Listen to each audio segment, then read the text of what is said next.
Hi పిల్లలు, ఎలా ఉన్నారు?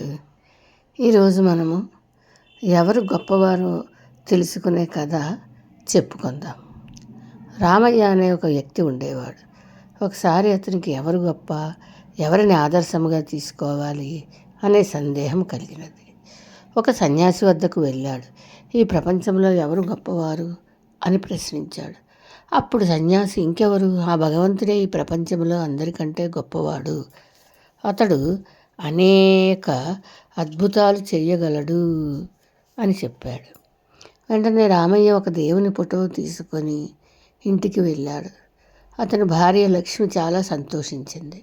దేవుని ఫోటో పూజామందిరంలో పెట్టింది. రోజు దీపము పెట్టి పూజించసాగింది.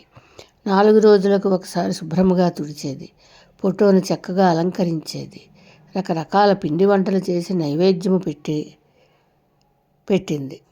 ఇదంతా గమనించిన రామయ్య, నా భార్య చాలా గొప్పది, దేవునికే అన్ని సేవలు చేస్తున్నది, శుభ్రము చేస్తున్నది, అలంకరిస్తున్నది, ఆహారము పెడుతున్నది, నా భార్య చాలా గొప్పది అని భావించసాగాడు. ఇలా ఉండగా ఒకరోజు అతనికి భార్య చేసిన ఏదో పని నచ్చలేదు. ఆమె మీద బాగా అరిచాడు. నా భార్య పని పాడు చేసింది. నేను గుర్తించి ఆమెకు బుద్ధి చెప్పాను. అంటే నేను గొప్పవాడినే కదా అనుకున్నాడు. అంటే నేను గొప్ప గొప్ప పనులు చేయగలను, నాకు కూడా శక్తి సామర్థ్యాలు ఉన్నాయి, మంచి మంచి పనులు చేసి ఈ లోకములకు చూపిస్తాను అని అప్పటి నుండి తాను చేయగలనో లేదో అనే అనుమానంతో వదిలివేసిన పనులు చేయసాగాడు. ఈ కథలో నీతి ఏమిటంటే, ప్రతి మనిషి గొప్పవాడే.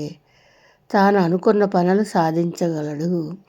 తన మీద తనకున్న నమ్మకమే మనిషి కార్యసాధనకు అత్యంత అవసరమని ఈ కథ తెలియజేస్తుంది. ఉంటాను మరి పిల్లలు.